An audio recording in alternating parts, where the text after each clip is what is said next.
Alrighty, what's going on everyone, and welcome back to part 2 of the Warriors Den dev stream mini-series. If you missed the last video, click the card in the top right-hand corner of the screen to catch up. We talked about the new character movesets and a bunch of other cool stuff, so you don't want to miss that. Anyway, in this video, we're going to be taking a look at patch 1.07, which is coming with Season 2 on May 16th.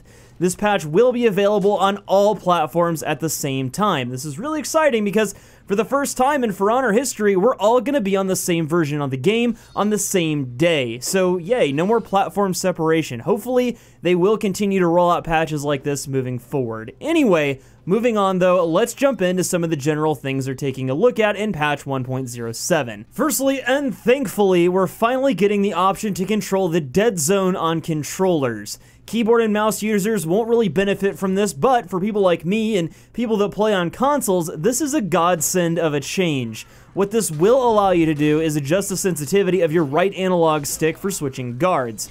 So, for example, sometimes you think you've switched to right guard only to actually still stay on top guard when fighting. This is because the dead zone is too big, and this update will help with that, so really nice to see that there. Next up, bye-bye exploits. Soft feints, guard break feints, and unlock tech is being fixed, and should hopefully be gone for good with the upcoming patch. Now, for those of you that don't know what those mechanics are, a soft feint is basically being able to cancel a light attack, which is definitely an unintended mechanic.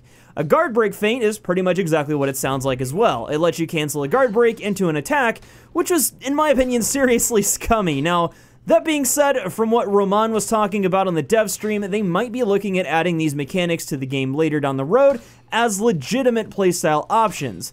But hopefully by then, they'll be more fine-tuned and usable. So that's all well and good, but now let's get on to the meat of this whole thing, the hero changes. First up, we've finally got info on the long-awaited Raider buff, and from what it looks like here, he's gonna be pretty awesome. So Raider means rejoice, and here's what you have to look forward to. Firstly, there's gonna be a massive change to Raider's stunning tap. With this update, all of his heavy attacks and his zone attacks can be canceled into a stunning tap. In addition to that, Stunning Tap can now chain into Raider Fury and various other chains. This is going to give him a freaking plethora of mix-up options. I just wish they'd give poor old Kinsei the same treatment, but it is what it is. Anyway, moving on, in addition to the Stunning Tap thing, you're also getting a change to Stampede Charge. The stamina cost has been reduced, and the target you're carrying will have their stamina drained while being carried. That's fucking terrifying. Raider's out-of-stamina punish game is going to be incredible after this patch, and on top of this, if you Stampede Charge someone into a wall, that knee attack he does now does 15 points of damage, which is about as much as a light attack. Also, the recovery animation is being sped up from the knee attack that allows you to flow into other chains from the knee attack.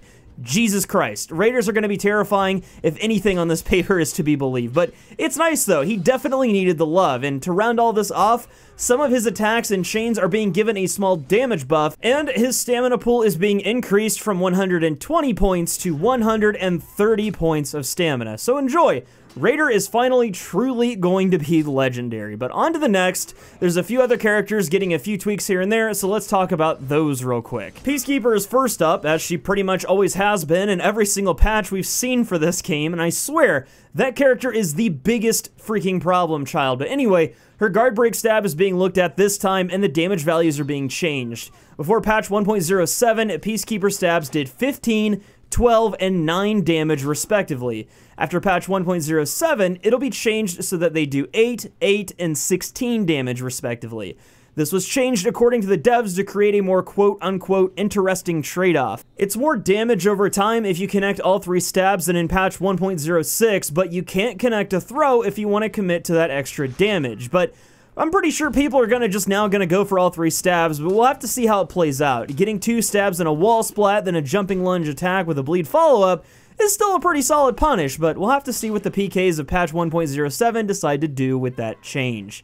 Aside from that, though, there aren't many other interesting changes to the other characters. Most of the characters listed here are just being changed to not be able to exploit out of lock-on combat. Raider can't cancel his zone attack if he's not locked on, Nobushi's zone is being tweaked when out of lock-on, etc.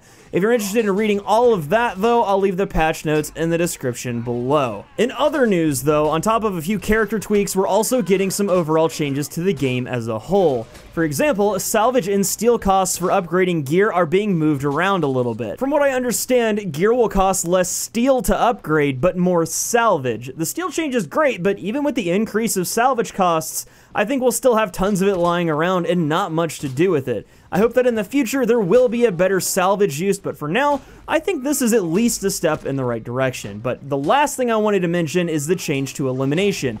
Holy shit, this is a big one. In patch 1.07, you only get 1 revive per round in elimination matches. No more revive spamming. So all those times that you've probably been in a situation where you're fighting 3 guys, you kill one of them, and then he just gets revived by the person you aren't fighting, well, in a situation like that, you almost can't win. But now things are going to be different. You'll actually have a fighting chance in a gank situation. This was pretty exciting news, to me at least, so maybe you guys are excited about it too, I don't know. But anyway, guys, that's pretty much everything they went over today. Again, I apologize if stretching this into 2 videos was a little inconvenient, but I wanted to make sure that each topic was covered thoroughly and got the attention it deserved. That being said, we've got a lot of cool stuff on the horizon. I'm excited for the future of this game after seeing all the stuff today, and I really hope that you guys are too, but that is all for now, folks. Don't forget to like this video if you enjoyed it, and get subscribed if you're new here. Also, if you haven't already, don't forget to join the Discord server in the description below. But until next time, I'm BouseFeenux. I'll see you at the next video, and as always, thank you so much for watching.